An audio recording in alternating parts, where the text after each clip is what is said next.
say demon? Yeah.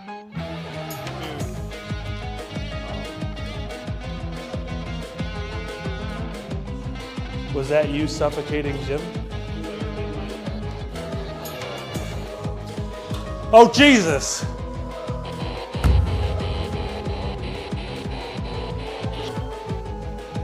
I'm picturing like a bird cage right now.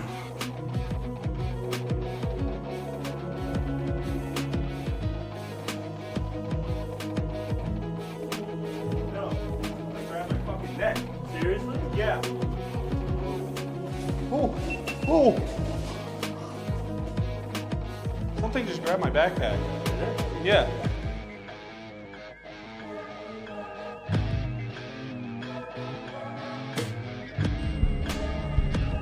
You just moved that ball? Is there anything inhuman down here?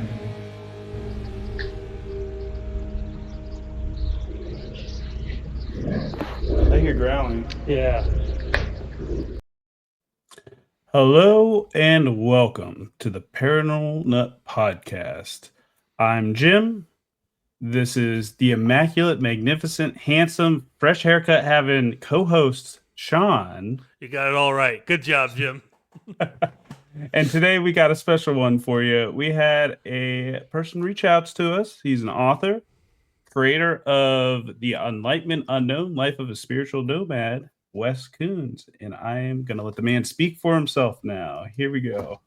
Hey, fellas. Thank you for having me on the show. I really appreciate it. So, Thanks for coming. It's exciting to be here. I'm excited to learn. I know you and Jim were talking briefly about everything you've kind of been through. I've kind of stayed relatively in the dark so I can have a more earnest, like, what's going on with you. But, Sure. Yeah, I'm very interested to find out. Yeah. Well, kind of, you want me to tell the story a little bit? Is that what you want Yeah, to do? yeah. Give us a quick overlook. A brief, Well, before we overview. get into the meat and stuff, let's talk about the podcast first.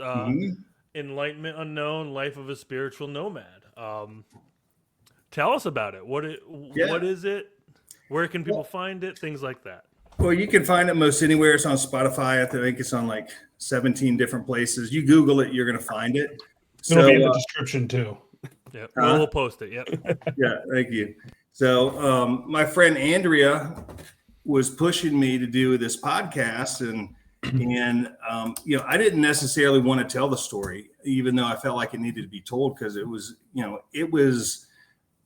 I'm a retired Marine, so the funny thing is, the Marine Corps did nothing to me compared to what this was, and so there was a lot of trauma there from that. I never healed from it, so I had pushed back on doing the podcast, and I thought about it. I was like, well, if we're going to do the show, we're going to be real, we're going to be raw.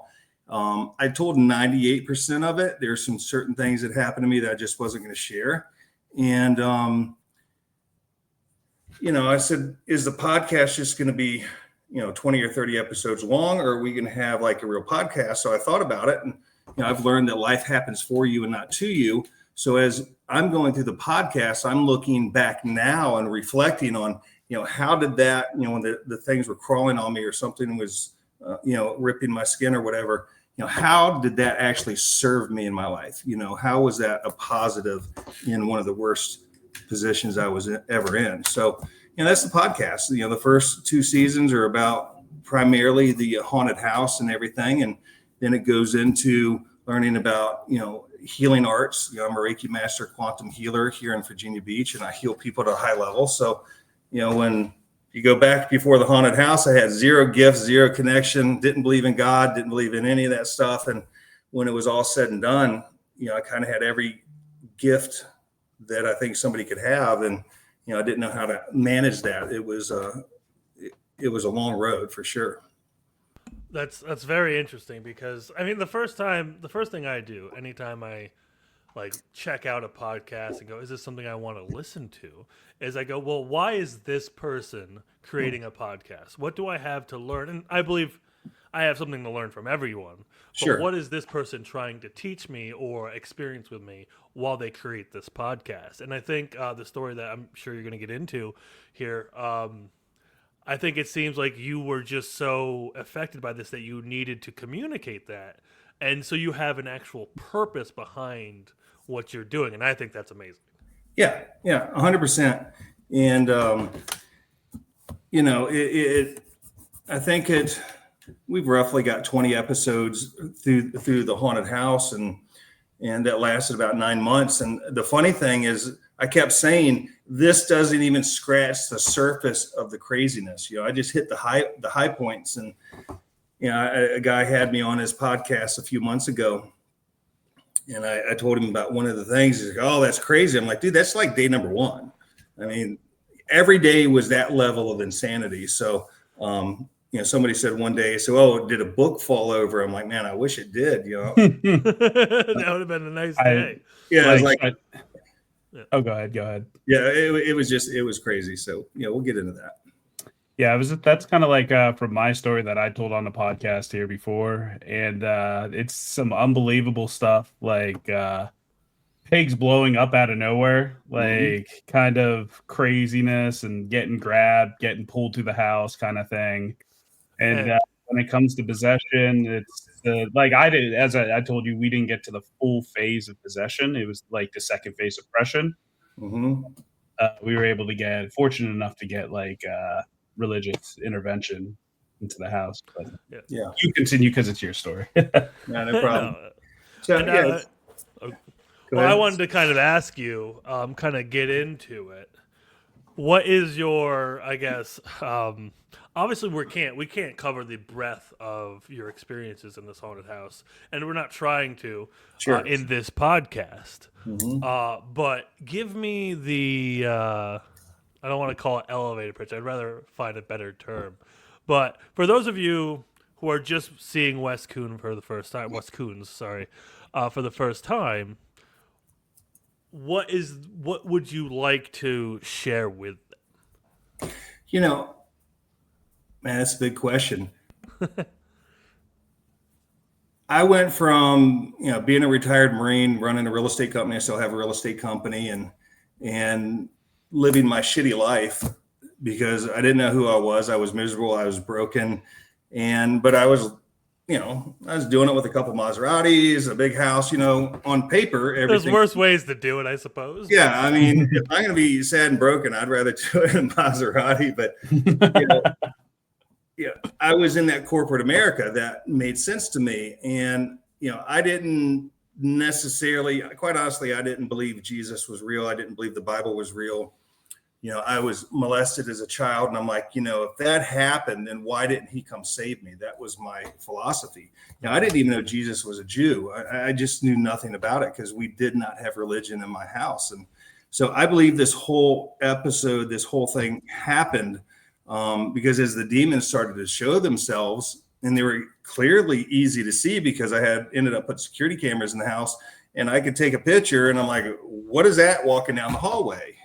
As my family thought I was, my daughter thought I was doing heroin. I'm like, no, honey, I'm not doing heroin, but I'll go to the nut house if you explain to me what this picture is in my phone. And we had hundreds and hundreds of pictures like that. But, I believe that all happened for me to come to the realization that, if those demons were real, then I started thinking, then Jesus has got to be real. Then God's got to be real, right? In my mind, you can't have one without the other.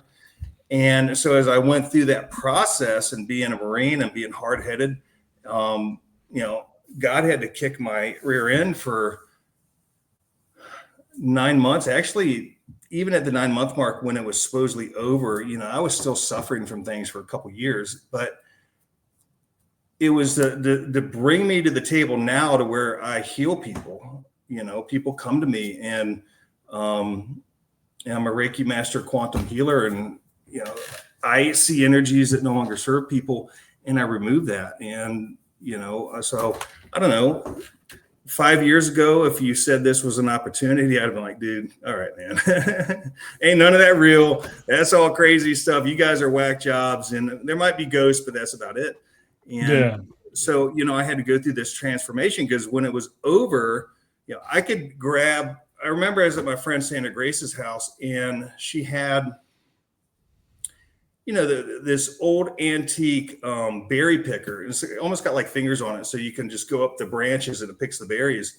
And I remember walking up and touching that, and instantly I could taste the berries that they picked. I could see the lady picking the berries, and I could touch other objects and see stuff, and I knew things, and there was all these psychic abilities and these healing gifts that showed up, and Sandra Grace was very, very powerful. And to answer the question for some people, yes, we're Christians. We believe in God, and it's Jesus that flows through us to heal people. And so, long story short, I asked her one day. I said, "Do you think I have gifts?" And she started laughing. She said, "Honey, the one thing that you did, I forget what it was, a few minutes ago." I said, "Yeah." She said, "I have clients that have been trying to do that for 15 years, and I didn't even tell you how to do that."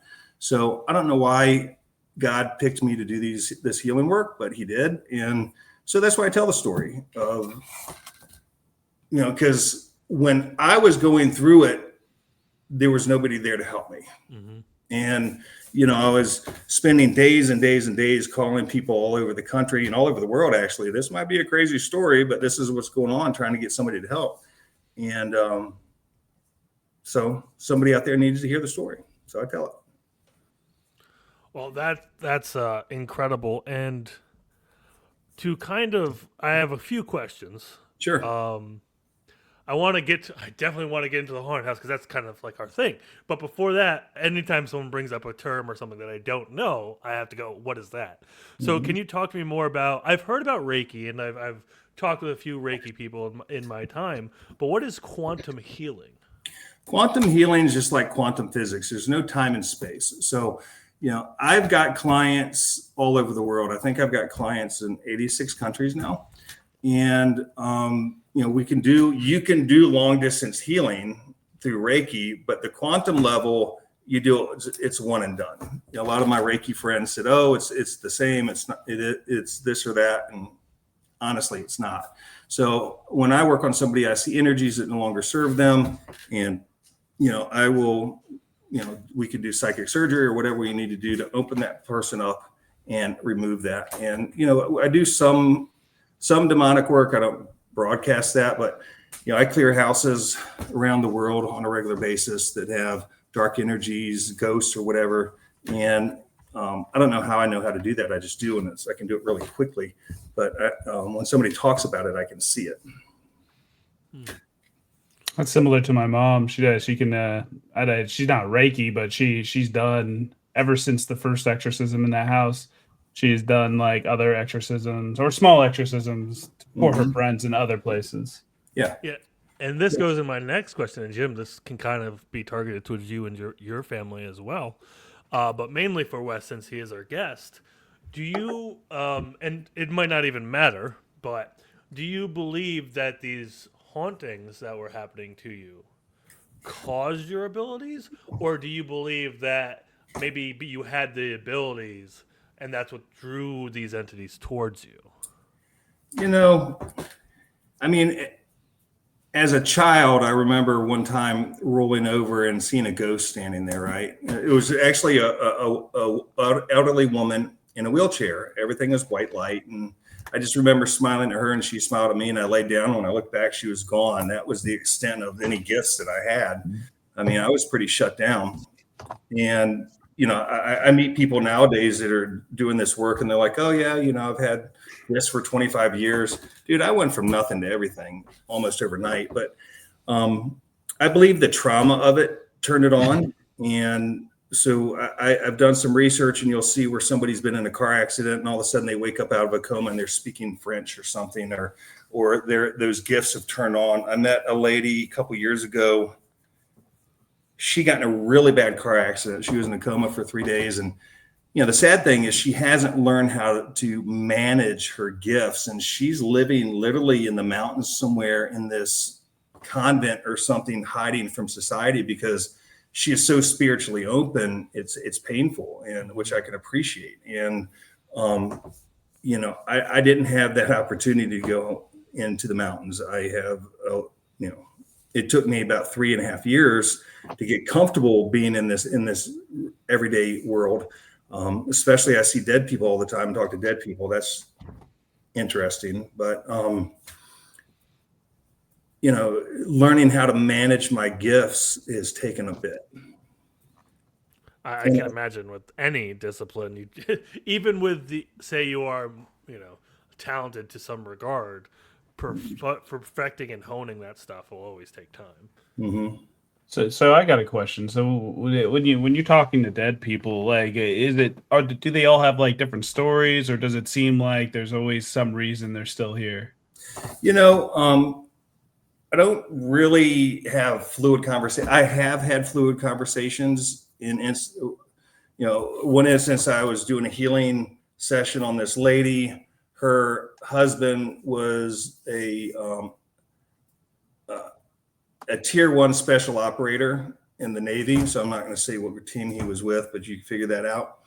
And he had passed away. As she's on the table, he came in and he's talking to me. He's telling me things that there's no way on the planet I would have known. Like what color truck he had, what his favorite food was, just stuff of that nature. And I just met this lady. Then her grandparents came in and she had a miscarriage. And sometimes when people have a miscarriage, the energy, the soul of the child stays with the mother, and that causes problems. The child doesn't mean to drain things from her, but it causes problems. And so I had seen that. We talked about it. And one of the things I do, if you go to my website, there's a section called Mommy's Love where I help that baby go home.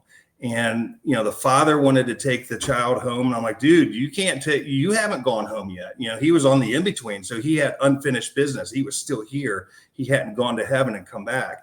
So, people who have unfinished business, or, you've got somebody who overdosed didn't know that they died. My brother-in-law drank himself to death. And I think it was like 6 years later, we realized he hadn't crossed over. And a friend of mine was able to communicate with him, and he thought he was still in the hospital, that he was just dazed and didn't understand why people weren't talking to him. So we helped him cross over. So in that scenario, I called in Archangel Michael, Archangel Haniel, and a bunch of angels. And the father went to heaven, and I got to see him get his wings. The grandparents went back to heaven, and then the archangels took the child to heaven, and I got to see all of them standing there in heaven as all the angels are coming around to greet them. And it's funny, whenever they get their wings, it starts from the bottom and it goes all the way up. It goes like all the way up like this pencil, and when it gets to the top, it shakes and their wings come out the back. It's really interesting to see. It's beautiful. Yeah, it sounds incredible. Yeah, I was going to say that sounds like a beautiful view. Yeah, so some of this work has been just absolutely mind-blowing to be able to experience. I want to ask you to stop your work so me and Jim as paranormal investigators still have a job. Mm-hmm.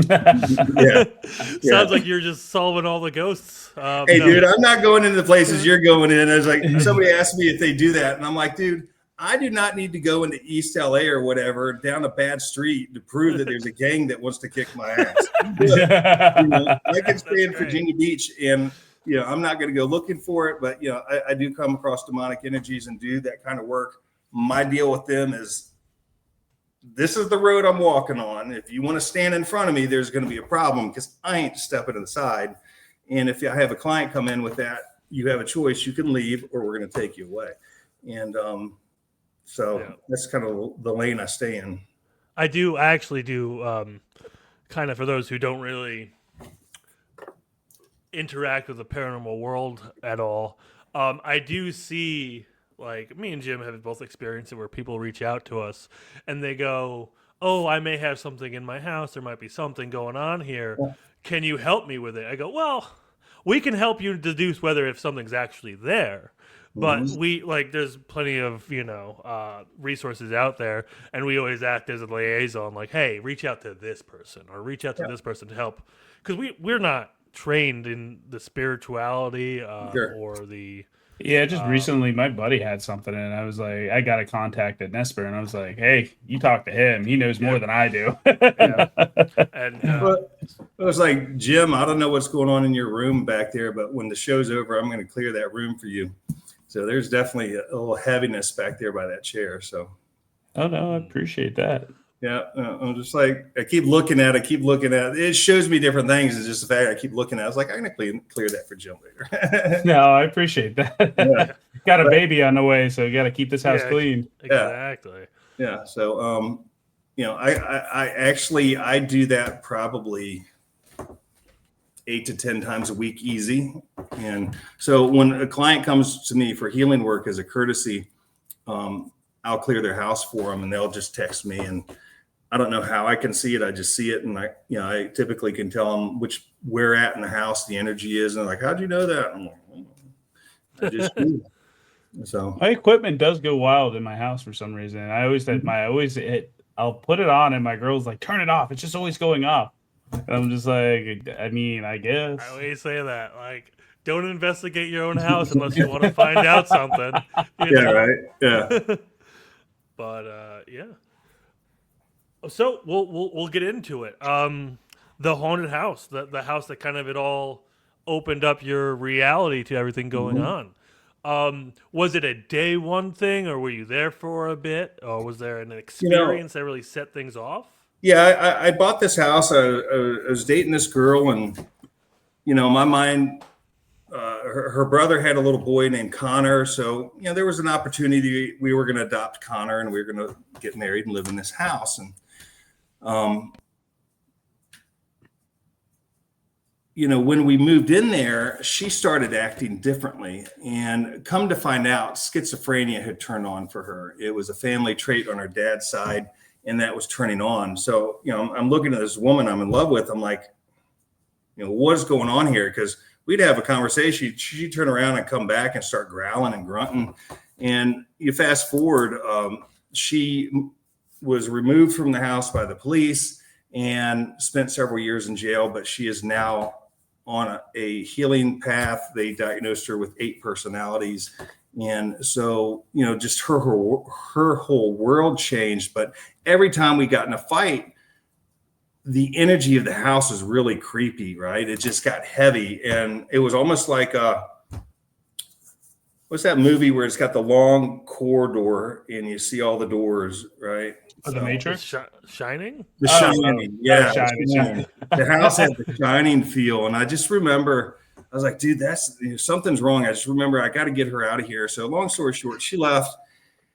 And I would see shadows in the house and things were weird. And I would hear music in the wall, like 19s, 20s music. But when I put my ear to the wall, you couldn't hear it. But when I'm sitting this far from it, you could hear it. And I'm like, oh, well, your logical mind is somebody left a radio in the attic. So I'm tearing this house. This is a 4,800 square foot house. It's a big house. Tearing this place apart, looking for things. And then I started seeing things in the backyard, and I would see eyeballs staring at me, and I turned the flashlight on. There's nothing there. And, one night I was in the backyard because I thought the neighbor kids were messing with me. And as I came back in the house, I heard a door slam in the house. I'm like, man, I just really felt like something, I'd screwed up by leaving that door open.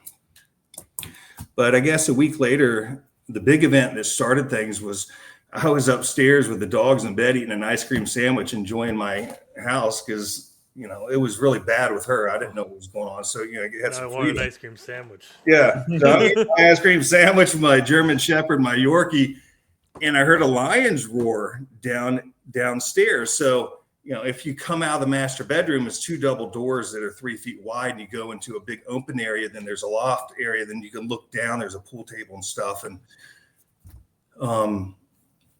I remember hearing this lion's roar, and it was this god awful sound. And I looked at the dogs. I'm like, go be dogs. And they just sat there, right? I'm like, well, I guess I'm going. So I grabbed my weapon. I grabbed my sidearm. I got a Kimber 45 with a laser on it. So I'm going downstairs, and, I was pretty freaked out. And as I'm looking into the big room at the reflection to see what was around the wall, there was nothing there.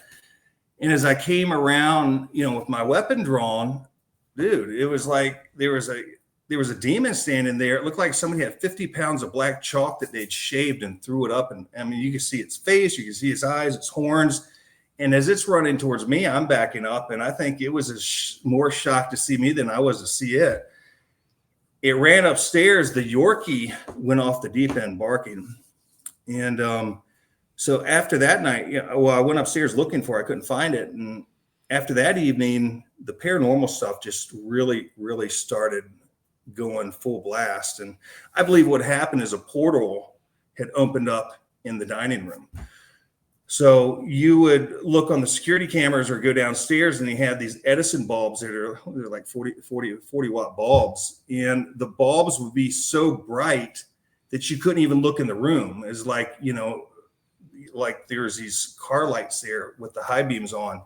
And there's no physical way that it can be that light, that bright in there. So the lights would get light and dark, and I'd hear things, and I started getting freaked out. So I would close the bedroom doors at night, and I would tie the doors shut, and you would see shadows going past the door. So I put a security camera on the other side of the door, and you couldn't see nothing.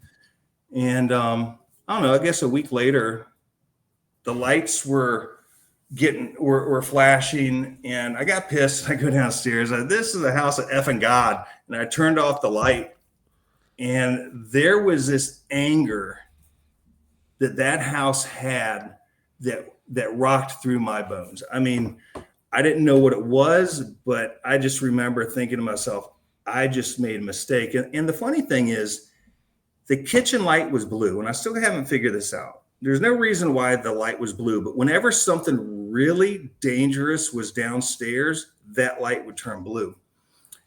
And so I went back up in my bedroom, and I closed the door. So as I was going upstairs, it almost, I'm looking, I was like, it looks like it's starting to be foggy.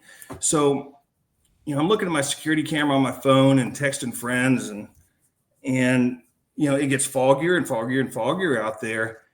And you could hear people clearly walking up and down the stairs. You can hear, like if you walked into a 1920s party, you could hear the music, you could hear the people going up and down the stairs. But there was something big in the hallway. Now, the hallway was really long. It was about 10 foot wide.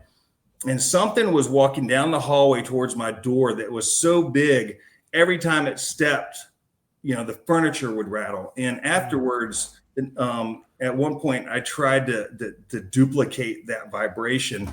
And even jumping up and down at 230 pounds, I could not get that to vibrate through. And,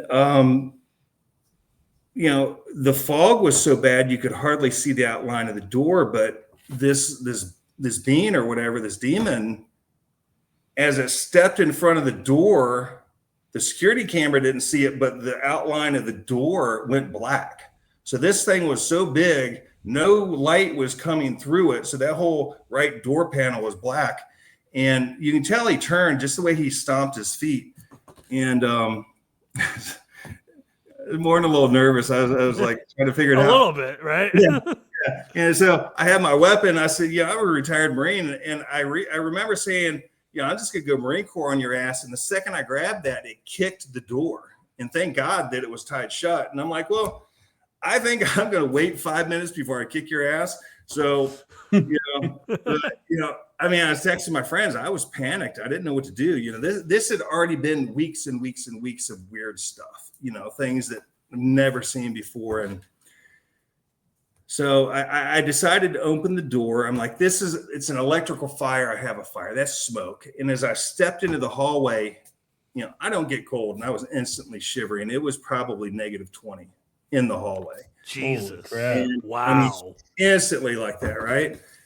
And when I looked to the right, there was a balcony area that I converted into a master closet for the girl I was living with.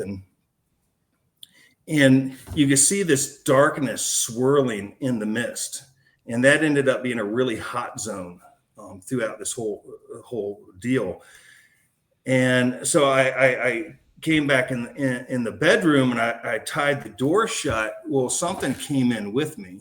And, my hair is not very long, but whatever it was like screaming at me. My hair was blowing, and I'm looking around. I had a little box fan about 12 feet away facing the other direction. And I just remember I was just panicked at that point. I didn't know what to do. I was terrified. And, so I was like, F you. And I backed up, and it was like even more enraged, just rah. And, my mom had died a few years ago before this, and we had felt her in the house, right? So Connor would have his first birthday party there, and mom would always kiss you on the temple, and she would rub your arm. That's what she did. And so all the pictures of Connor's birthday was that his shoulder and his temple was blurry from where she was there. We believe that was her, kissing him. So, I just was panicked as it came back again. I asked my mom, I said,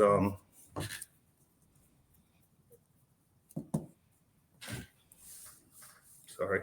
I asked her if she could help me, right? And I said, Mom, I know you're scared, but I need your help. And just instantly, there's almost like this boom in the room, and she pushed it out the door somehow. So I went and sat down on the side of the bed, and I felt that coldness come back at me, and I jumped, and then I realized it was right here, and it was right here. It was her kissing me, Well, thanks for sharing that. I know it's getting extremely personal, but just knowing that there are things out there that want to help us. Oh yeah. And understanding that makes all the other things a bit less trivial. Yeah. So I guess at that point, I decided I was going to turn the light switch off. And it was, I felt like I was telling my dog goodbye, because I didn't know what was down there. And I tell you what, man, I've been in combat, and I've done some things, and I've never been so scared in my life, running through that house in that fog, not knowing what I was going to see. And I turned that light switch on, and instantly it was super, super bright. And it was pissed off because I turned the light off. And within about 8 or 10 minutes, all the fog dissipated. So I grabbed my damn dog, because I only had the German Shepherd at that time. The Yorkie went to live with her. It was her dog. So I grabbed Kennedy, 3 ice cream sandwiches, my 45, and went to sleep in the camper. Don't forget about the ice cream sandwiches. Yeah. And over the next few months, I lost 30 pounds on eating nothing but ice cream sandwiches and stress. So, yeah. But that was like day one. That was Wow. wild. That's when you realized, oh, this is not a safe place for me right now. Yeah, I was pretty terrified, and so I had somebody come and do a blessing on the house, right? Mm-hmm. And they had these crank, huh? That probably pissed it off. Oh yeah. Yeah. But we had the crank out windows so they would open, and this friend of mine, this is a secretary of mine, she's coming and doing whatever the prayers were, and every window you could hear this on like all 40 windows in the house. So as we opened the window, you could hear it like it's tapping, like it's going out the window, and kind of freaked us out. So one of the weird things I still haven't figured out is I ended up catching up with this lady from Madagascar that ended up being in New York, and I don't even know how I tracked her down. She said she could fix it. I offered her $10,000 to come in for one day to work on the house, and she wouldn't come. And she said, look, you're too effing stupid for me to explain it to you, so I'm not. But every time you do a healing on the house, you make it more powerful. And when she said that, that resonated with me, right? Because it had been. So we would do something, we bless the house or whatever, it'd be good for a couple of days, then it would come back stronger and stronger and stronger, to the point where it actually broke out of the house, was able to leave the property. And this was starting in like February, March timeframe. So by July 4th weekend, it had gotten so strong, it then followed me off the property.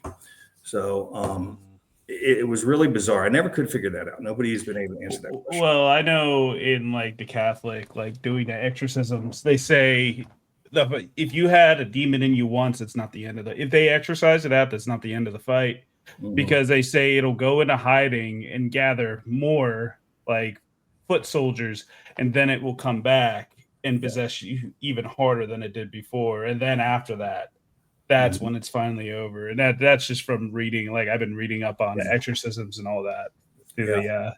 Well, I had 3 of those. I can promise you it sucks and it's painful. So, yeah. So, I don't know. I mean, really after that, I went through a few weeks of trying to sleep in the house, and the house was getting weirder and weirder and weirder. And there was instances where I'd lift my shirt and there would be scratches everywhere. And I remember my buddy Ty, I'd met him about that time and we were working together and we hung out every night. And, I remember I lifted my shirt one time and there was the imprint of a face from inside me pressing out. That was startling. I mean, that was when I seen that, I just remember that just kind of really knocked the wind out of me on that day. And, I know when these things start, it's an invasion of like your house and your living spaces. Mm-hmm. And that's, that sucks. But when it invades the body and it's, leaving marks and you're seeing things on you, that's when. So it was actually going into possession at this point. Yeah. Yeah. Well, when I was a child, I was molested. Right. And, they feel that at that time something was placed in me by that person, which, kind of made sense to me because life was just difficult for me. I think I'm a good person. I'm a nice person. I do things for others. I do a lot for the community, but I was just never looked at in that light. I was always just bypassed. And I think it was the darkness of that. And, when this house came alive or whatever, I didn't realize that I had that going on. I think other people did, but they didn't say something because they didn't want to scare me. Or they had like a sixth sense about it, but couldn't like articulate it. Yeah. Yeah. So I was talking to my friend Danny one day. I love Danny, a young guy. And just out of the blue, he knew something was weird was going on. And he's checking on me. I said, Danny, do you know anybody who can do an exorcism? He's like, you're kidding me. I had a guy in my driveway this morning look at me and say, hey, Danny, if you know anybody that needs an exorcism, give me a call. I'm like, talk about like divine providence. Yeah, right. You tell me God didn't send that, right? So ended up calling this guy, and he was some kind of minister or something in this little church somewhere. And I didn't go see him. I was thinking I need somebody to come fix the house. And so we're fast forwarding a good bit. This was probably July, August timeframe. And how many years removed are you about now? 5. 5? Okay. Just for context, I suppose. Yeah. So we finished everything. I sold the house just as COVID was turning on.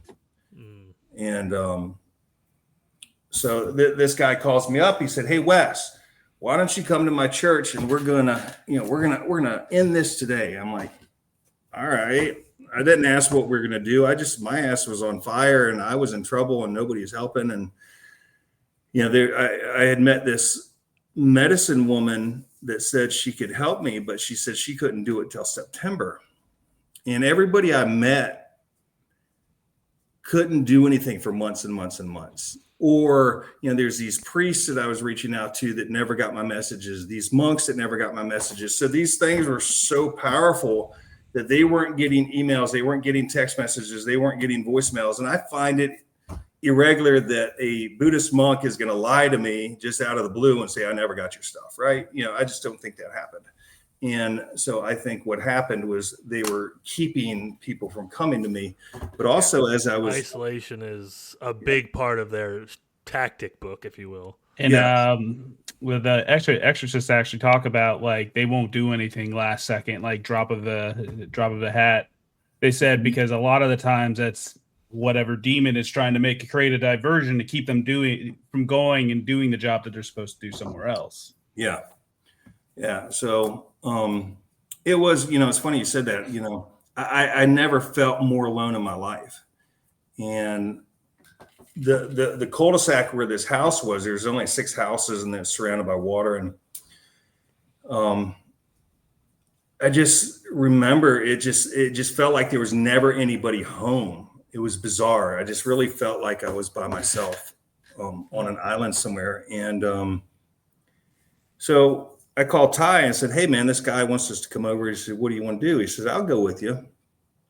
So, I'm in Virginia Beach going to Chesapeake, it's the next city over. And there's these twin bridges that we were going to turn off just before the twin bridges. And I'm driving this big ass lifted diesel excursion. I got my German Shepherd there. We're going, and it's a 20-minute ride. And finally, is like 45, 50 minutes in, he says, "Hey, dude, where's this place at?" I'm like, "Man, it's right before the bridge." He said, "We crossed the bridge a half hour ago." And I'm like, "No, we didn't." And as I started to pay attention, it was like we were in this trance, me more than him. And as I was sitting there in my mind, I was seeing the road, like almost like this circular, 10 seconds clip of the road over and over and over in my mind, even though then I could see the road with my eyes. It was bizarre. And I experienced them being able to manipulate time and space and stuff like that a couple different times through that process.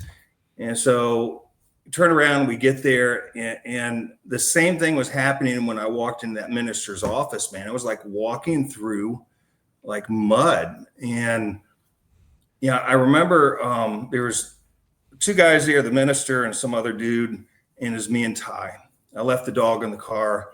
I was really worried about her because it was hot out. And so, you got the air conditioning on, and I was just worried about my dog. And I remember pulling my phone out because I was seeing snakes on the floor and rats crawling up the walls. And I'm like, it was almost like I was drunk. And I remember looking at Ty. I was like, do you see the rats? And I'm trying to take pictures of it.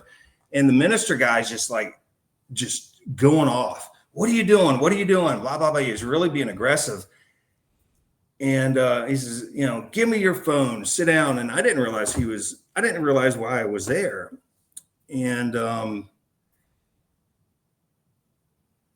he starts commanding this thing to show itself. And in the movies, you'll see the person, their arms doing this, and my arms flailing out of control. And I remember looking at my arm and looking at Ty and not understanding what was going on, right? And it was just so painful. And I don't remember most of that. I remember the pain. I remember screaming in pain. And and he would say, give me your name, and he'd do some other stuff that I don't remember. And he would say, Jesus, torture this demon or whatever. And he would say that, and I would just instantly just like scream in pain. And,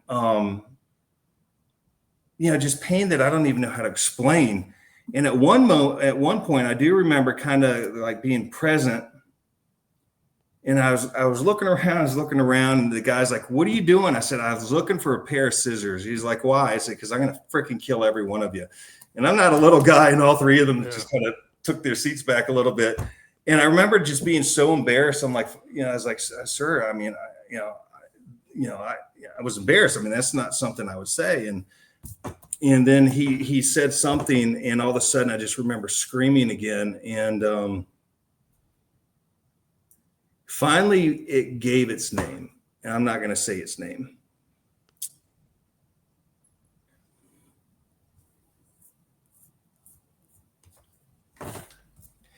And at that point, dude, the amount of pain that I experienced when it was trying to command it to come out of me, I don't. It was like somebody was flaying my skin off my entire body at one time. Wow. And I was just screaming at the top of my lungs. And I don't remember it leaving necessarily. But I remember just when it was over, I was just looking, I was covered in sweat, and the guy asked if there was any more. And in my heart's heart, I knew there was more. I just couldn't do it. I just couldn't do it anymore. I'm like, yeah, no, we're good. And, I never did figure out what he did with that demon. And the weird thing is, I talked to Danny about a year ago. I said, "Hey, whatever happened to that guy? I want to call him." He says, "Man, the weirdest thing is he packed his stuff up, left the church, moved out of the area overnight." So I don't know if maybe he got in trouble with the demon and it caused some problems for him, but I don't know where he's at. And Wow. So that was fun. Does not sound Yeah, fun. no. That's probably one of the more intense stories I've heard on this podcast, and we've heard quite a few. So you said you didn't grow up religious. No. Did this entity push you to become religious, or not? Not that it. I don't think it. Yeah. Obviously, it's Yeah. antithetical to what it's trying to do. But did you seek out religion before, or after, or during? I suppose.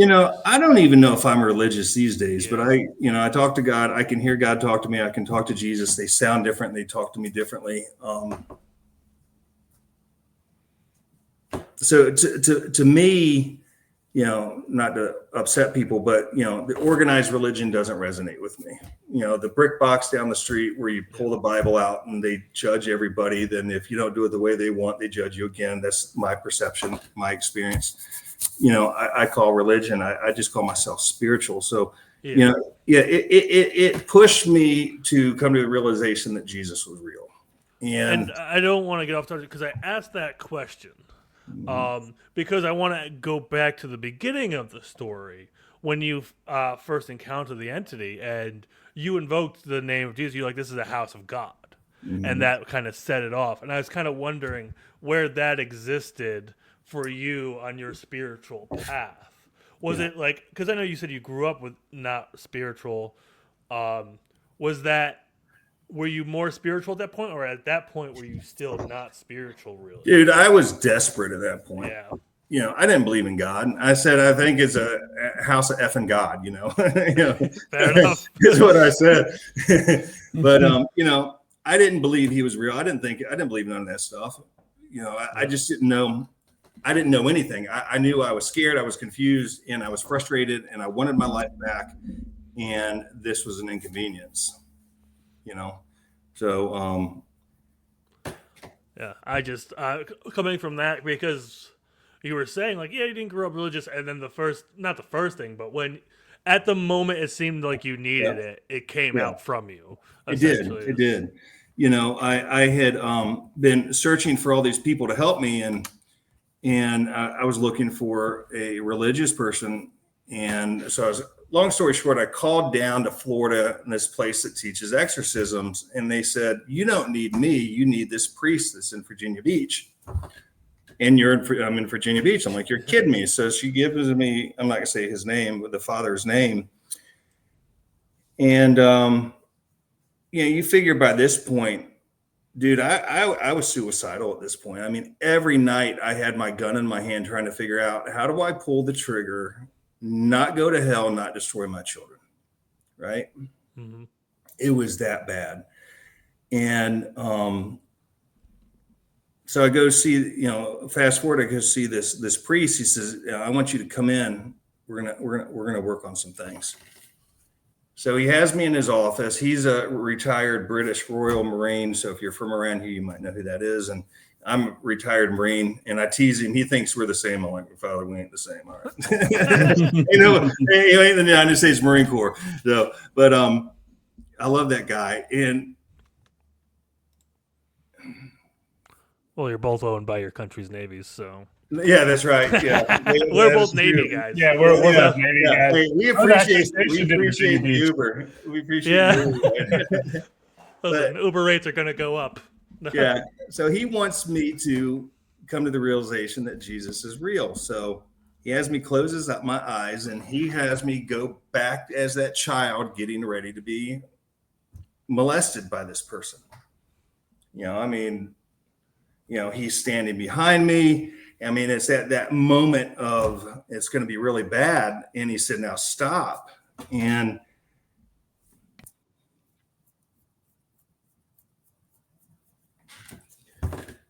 he said, I want you to look around the room for Jesus. And I remember saying, are you freaking kidding me? He said, son, just do it. And I remember in my eyes looking over here, and in that room, there was a picture of Jesus on that wall. I said, yeah, Father, I see that picture. He said, no, honey. I want you to look for him. And I remember being so angry at that. And when I looked over here, I seen Jesus. He was standing there. And I said, I see him. And he goes, what did he say to you? I said, nothing. And he's like, why is that? I said, because he was crying.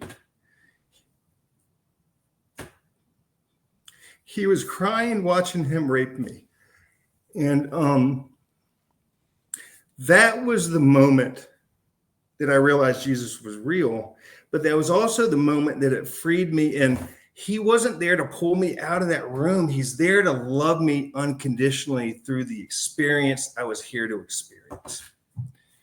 And that's where so much healing has come in my life, to where, that divorce, that breakup, that being raped or whatever was an experience. I came here as an angel to this planet for 50, 60, 100 years to experience what I can experience. And I have all these lessons. It talks about in the Bible, Jesus knows everything that's going to happen, right? God knows everything that's going to happen. So it's like, it's a soul contract. So, in my mind, if I'm fulfilling a contract, the abuser came in, I came in to be victimized, he leaves, and now I have experienced that. And it helped me heal the part of me that was this rape victim. Victims don't heal. And I didn't know how to heal that. And so this is a big part of that allowed me to heal, that I wasn't supposed to be saved. I'm going to be loved through that experience. And then somebody said, Wes, you can rewrite your story. You're not, that happened. It's legitimate. It's real. But the book of Wesley Coons isn't you're a raped little boy that can't grow up and heal. You're a beautiful soul. You're all these beautiful things. And there's a sentence or a paragraph in the back of that somewhere that says you had this experience. And that one of the greatest things that I've ever seen, in my life was that moment. And there's been many more, but when he helped me understand that, and I was able to then to move forward, having a connection with Jesus, and which I never thought would happen. Hell, I used to tell people all the time the Bible is this good book that they made up and they sell the shit out of it. I mean, I didn't want to hear about that. Yeah, I used to say it's just guidelines, what is it? Guidelines for good morals, basically. Yeah. So, but that happened. Well, we appreciate you sharing it, and Sure. Obviously, we put these stories out here so people who go through similar things can have a easier time through their realizations. Yeah. And so I thank you for that. I do want to shift topic and get into more of the healing aspect that sort of kind of, I guess, was birthed after all this trauma. Yeah. And so how did you find out, or how did you get in contact with your Reiki teacher, I suppose? Sure. Well, you fast forward,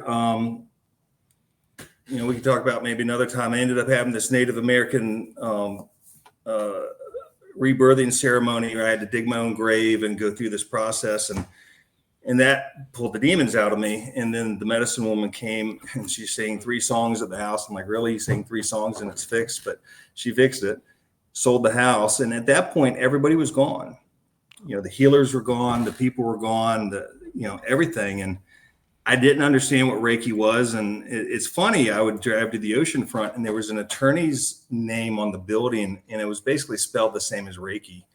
And I would see it. So finally I signed up for the class just out of desperation. And I was scared. what if it comes back? Everybody's gone. And it's funny, after I took the class, like 3 weeks later, I never seen that sign again, which is weird. Another divine intervention. Yeah. And the signs are there if you look for them, literally. Yeah. So in Reiki, Master Asui wanted to know how Jesus healed people. So he went on a pilgrimage and he came back and, he created a Reiki where the Holy Sacred Spirit flows through your crown chakra into you and that's into my hands, into me, and into somebody else is basically what Reiki is. And there's a lot of people say it's devil's work and stuff. I don't know how to pray to Jesus Christ and make the devil show up. All right. That's just my thought. And so level 1's about self-healing. And So I did that class, and it was beautiful. I've seen all kinds of crazy stuff. When one of the things that happens is you get an energetic download from the Reiki teacher directly from the Reiki masters between you and Master Asui. And when that happened, I remember seeing dragons and all kinds of weird stuff. And but that next week I went out of town, and in level 2 and level 3, you learn long distance healing work. And I was talking to this girl on the phone. She said, "I've got a headache. Do you think you can do some Reiki on me?" I'm like, "Sure. What could go wrong?" And I remember closing my eyes, and I could see her in front of me. And I was directed just like in Jim's back room. I just kept looking, and I just knew something needed to be healed. And I remember I pulled her heart out of my chest, and I had her heart in my hand. And I'll blow. Most of my healing work is a knowing, not a seeing. So I'm not seeing this bottle, but I know it's there, if that makes sense. So when I blow out of my mouth, I'm blowing white light. So think about the invisible man walks under a snow machine, and then you can see him. So that's what me blowing the energy on things. So as I'm blowing the energy, I seen 3 metal pins in her heart. 2 of them were from men she dated, and the third one was from her father. It hurt her at a deep level. And I remember pulling those out and then blowing energy back into it, put it in. And so long story short, afterwards, she calls me. She's like, "What did you do to my heart?" And I kind of got scared. I'm like, "Well, I told her what I did." And she said, "I've had this flutter in my heart for like 10 years. The doctors basically said, you're going to have to live with it. And my heart's not fluttering anymore." And she said, "I felt you caressing my face." And so I instantly was doing deep level, long distance work. A lot of people probably can't do that even after master class, but I could. I was able to do things that a lot of people can't do. And I don't know, like helping the child go home to heaven when the mom has a miscarriage or whatever. Nobody taught me that. The angels showed me that. Jesus showed me that. And, I just know how to do things. So, I tell people I fix broken hearts, because it's a good line. Yeah. Yeah. Well, it sounds like you're doing very good work for a lot of people who need it out there. Again, Wes Coons, the podcast is Enlightenment Unknown Life of a Spiritual Nomad, where he gets into probably a lot more in depth with all these stories, a lot more of his techniques and stuff. Do you have any current books that you're trying to push out? Yeah, I've got a few books. We've got What Color's My Dragon? That is part of an Enlightenment series my friend Andrea and I did. All these children are being born and come into this planet enlightened already. And, your 8-year-old comes and says, "Mom, I'm hearing voices." Well, we take the child to the doctor. They're going to medicate the child. The reality is that child is hearing in other dimensions and things of that nature in most instances. So the book is about a little girl named Sydney, which is my daughter. Andrea's daughter is Tess of the Red Dragon, the higher power. Learning about affirmations and loving yourself and stepping into your power, learning how to ground and things of that nature. The second book is Sydney's new bike, where she helps a little girl named Charlotte raise money to buy a service dog. And so teaching them about community service and loving people that don't look like you. In today's society, people identify as lots of things. Imagine if we knew how to just love ourselves as a child, how much trauma we would have avoided in our life. So, we've got that. And I've got the 15-minute transformation on Amazon as well. And, what you can do 15 minutes a day to change your mindset and do things different. So it's been fun. We will post all those links in the description. I think we do have to wrap it up, though. We are hitting the hour mark. We got to have you back. There's so many questions you haven't touched. There is a lot of stuff I do want to pick your brain about. So whenever we can get you back on, we definitely would love to have you.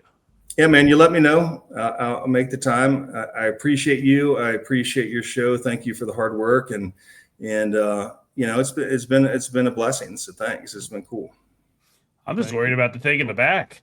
Yeah, I'll tell you that in a minute. Ain't nothing horrible. There's just some energy sitting there in that chair watching you. I'm like, we're gonna fix that.